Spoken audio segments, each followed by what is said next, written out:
Okay, so you want to own a truck stop. Buy 20 acres off an interstate exit, put in the diesel lanes, hang a bright sign over the parking lot, and let the trucks roll in. And here is what makes this business unlike almost any other in America. A truck stop is the only retail operation in the country whose core customers are ordered to show up by federal law. Every long-haul driver on that interstate is required by the government to stop, park, and rest on a fixed schedule.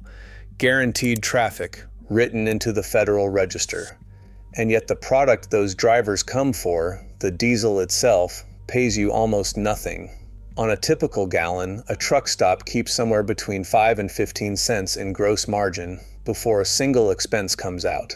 The customers are guaranteed, the profit is not. By the end of this video, you will know why the fuel is the worst product on the property, which federal rule quietly runs the entire business, and what is buried under the concrete that can cost you more than the truck stop itself. If you want to follow the money all the way through, hit subscribe. It costs nothing, and it keeps breakdowns like this one coming. Start with the price of getting in, because the land is where this business begins and ends. A truck stop is not a gas station with bigger pumps. It is a small industrial site, and it needs somewhere between 10 and 25 acres to work. Enough asphalt for fuel islands, a store, and rows of truck parking. There are 3 ways in, and they are 3 different businesses. At the bottom, you can buy an existing independent truck stop. Small and mid-sized sites change hands for roughly $3.5 to $6.5 million, and the older and sleepier the site, the closer you get to the bottom of that range. In the middle, you can build a compact new travel center from scratch. Industry construction guides put that at $12 to $25 million once you count the land, the site work, the tanks, the canopy, and the store. And at the top sit the full-service travel centers, the kind with a restaurant, service bays, and a few hundred parking spots, which run $40 to $60 million and up. Whichever door you choose, notice what you are really paying for. The pumps and tanks are a fraction of the bill. Most of the money goes into dirt, concrete, and parking, a small farm's worth of asphalt. Remember that because it is the whole story.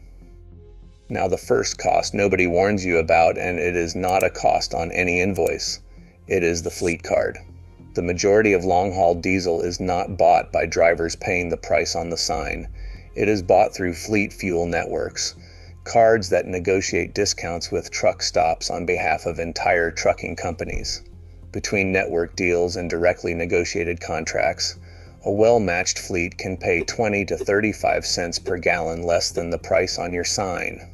On top of that, the card providers themselves take a cut of the sale, typically 2 to 3%, for steering their drivers to your lanes.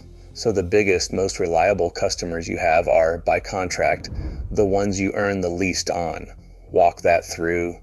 Your headline product, the reason the property exists, gets sold to your best customers at something close to cost. Say no, and the fleet's route past your exit to the chain down the road that said yes. Diesel is the invitation, it was never the transaction. Which brings us to the question that actually matters. If the fuel pays pennies, where does the money come from? Picture a hotel where the rooms are given away at cost, but the restaurant, the bar, and the gift shop run at full margin. Now add a federal law that says every guest must check in by a fixed hour every single day. That is a truck stop. The industry numbers make it plain. Fuel is 60 to 75% of a truck stop's revenue, but only around a third of its gross profit. The store, the showers, the hot food, and the services are the mirror image, a quarter to 40% of revenue, and roughly 60 to 70% of the profit. Industry studies put inside sales at 80 cents to $1.40 for every gallon pumped, and almost all of it carries store margins, not fuel margins. Follow one driver to see it. He takes on 120 gallons of diesel. That fill runs well over $400 through his fleet account, and at 8 cents a gallon, it leaves you about $9.60 in gross margin. Call it $10 for the single biggest purchase anyone will make on your property all day. Then he walks inside. A $15 shower, a $12 hot meal, a coffee, a case of energy drinks for the sleeper cab. Everything on that side of the door carries store margins, several times richer per dollar than the diesel outside, which is how a half hour inside the building can out-earn the entire tank he just bought. The pumps bring him to the property. The building gets paid. So why does he walk inside at all? Because of the most valuable rule in this business, and it was not written by any retailer. It was written by the Federal Motor Carrier Safety Administration. A long-haul driver may drive a maximum of 11 hours, must take a 30-minute break after 8 hours behind the wheel, and then must go off duty for 10 consecutive hours before the clock resets. 10 consecutive hours, every working day. Multiply that by roughly 3.5 million truck drivers in America, every one of them legally required to park somewhere tonight. Now count the parking. The national supply is about 313,000 truck parking spaces. That is roughly one legal spot for every 11 drivers who need one. In the government's own Jason's Law survey, 98% of drivers said they regularly struggle to find safe parking. The law is named for Jason Rivenberg, a driver who was robbed and killed in 2009 after parking overnight at an abandoned site because he could not find anywhere safer. That is how scarce this asset is. You are not competing for drivers. You are competing for the 8 feet of asphalt under their sleeper cab. And scarcity like that can be billed. Reserved parking runs $15 to $25 a night at the big chains. Showers sell for $14 to $15 or come free with 50 gallons of fuel, which quietly turns the shower into a loyalty program that pulls the next fill up to your lanes instead of the next exit. The biggest operator in the country moves around 14 billion gallons of fuel a year, and on top of it, $3 billion of food and merchandise. So here is the entire model in one sentence. Gallons set the traffic, the federal clock sets the dwell time, scarce parking sets the pricing power, and the store converts all three into profit.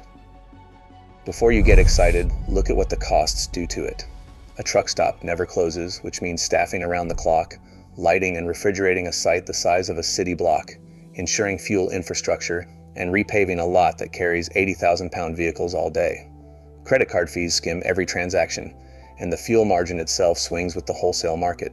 One of the big chains reported its combined fuel margin sliding from about 19 cents a gallon to about 17 in a single year, a 10% haircut on the core product, caused by nothing the operator did. When the dust settles, a well-run truck stop nets about 2 to 4 cents on every dollar of revenue. The top line looks like an oil company. The bottom line looks like a grocery store.